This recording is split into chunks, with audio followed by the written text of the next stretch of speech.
Hi കൂട്ടുകാരെ, നമുക്കൊരു പുതിയ കഥ കേട്ടാലോ? കഥയുടെ പേരാണ് യഥാർത്ഥ സൗഹൃദം.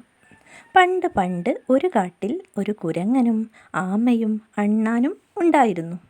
കുരങ്ങൻ ഭയങ്കര വികൃതിയായിരുന്നു. ആമയും അണ്ണാനും ദയയും സ്നേഹവും ഉള്ളവരായിരുന്നു. അവർ താമസിച്ചിരുന്ന കാട് കാണാൻ നല്ല ഭംഗിയായിരുന്നു. അവിടെ പഴങ്ങൾ നിറഞ്ഞു നിൽക്കുന്ന മരങ്ങൾ ഉണ്ടായിരുന്നു. ചാഞ്ഞു നിൽക്കുന്ന മരങ്ങൾക്കരികിലായി നല്ല ഭംഗിയുള്ള ഒരു അരുവി ഉണ്ടായിരുന്നു.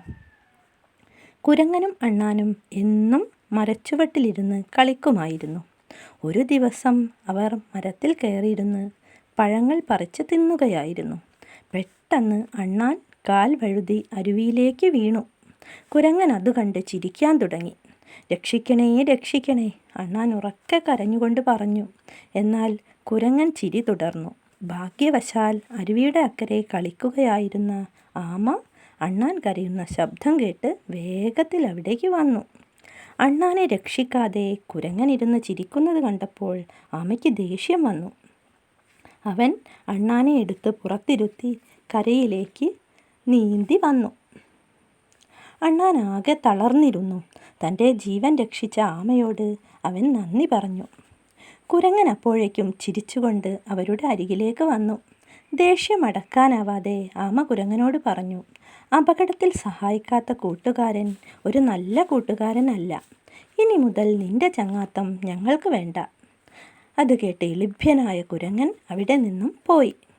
എന്നാൽ കുരങ്ങൻ അവൻ്റെ വികൃതി തുടർന്നുകൊണ്ടിരുന്നു. ഒരിക്കൽ അവൻ ഒരു മരക്കൊമ്പത്ത് ഇരിക്കുകയായിരുന്നു.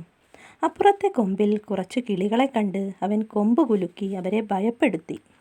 കിളികളെല്ലാം പേടിച്ച് പറന്നുപോയി. ആ സമയം തൊട്ടടുത്തുള്ള കടന്നൽക്കൂട് കുരങ്ങൻ ശ്രദ്ധിച്ചിരുന്നില്ല. കൊമ്പ് കുലുക്കി ശല്യം ചെയ്യുന്ന കുരങ്ങനെ കണ്ട് അവർക്ക് ദേഷ്യം വന്നു. അവർ കൂട്ടമായി അവനെ ആക്രമിക്കാൻ തുടങ്ങി. അവൻ മരക്കൊമ്പിൽ നിന്നും താഴേക്ക് ചാടി ഓടി രക്ഷപ്പെട്ടു. കുരങ്ങൻ്റെ കരച്ചിൽ കേട്ട് ആമയും അണ്ണാനും അവൻ്റെ അരികിലെത്തി. എന്തു പറ്റി ചങ്ങാതി? ആമ കുരങ്ങനോട് ചോദിച്ചു. കുരങ്ങൻ കരഞ്ഞുകൊണ്ട് പറഞ്ഞു, എന്നോട് ക്ഷമിക്കണം. നിങ്ങളെ കളിയാക്കി ചിരിച്ചതിന് എനിക്ക് ശിക്ഷ കിട്ടി. കഥയെല്ലാം കേട്ട് ആമ അവനോട് പറഞ്ഞു, ഇനിയെങ്കിലും ആരെയും ഉപദ്രവിക്കാതെ എല്ലാവരെയും സ്നേഹിക്കുകയും സഹായിക്കുകയും ചെയ്യൂ ചങ്ങാതി. അതാണ് ഈ ലോകത്ത് നമുക്ക് ചെയ്യാൻ കഴിയുന്ന ഏറ്റവും വലിയ കാര്യം. അതിനിടയിൽ ആമ കുറച്ച് പച്ചമരുന്നെടുത്ത് അവനരികിലെത്തി. കടന്നൽ കുത്തേറ്റ ഭാഗത്തെല്ലാം തേച്ചു കൊടുത്തു. കുരങ്ങൻ സങ്കടത്തോടെ പറഞ്ഞു, ഇനി മുതൽ ഞാൻ ആരെയും ഉപദ്രവിക്കില്ല. ഞാൻ നിങ്ങൾക്ക് എപ്പോഴും നല്ല ഒരു കൂട്ടുകാരനായിരിക്കും. അങ്ങനെ അവർ സുന്ദരമായ ആ കാട്ടിൽ ഒരുമയോടെയും സന്തോഷത്തോടെയും ഒത്തിരി കാലം ജീവിച്ചു. എല്ലാവർക്കും കഥ ഇഷ്ടപ്പെട്ടില്ലേ? അപ്പോൾ ഇനിയും പുതിയ കഥകളും പാട്ടും എല്ലാം കേൾക്കാനായി ചാനൽ സബ്സ്ക്രൈബ് ചെയ്യാൻ മറക്കരുതേ കൂട്ടുകാരെ.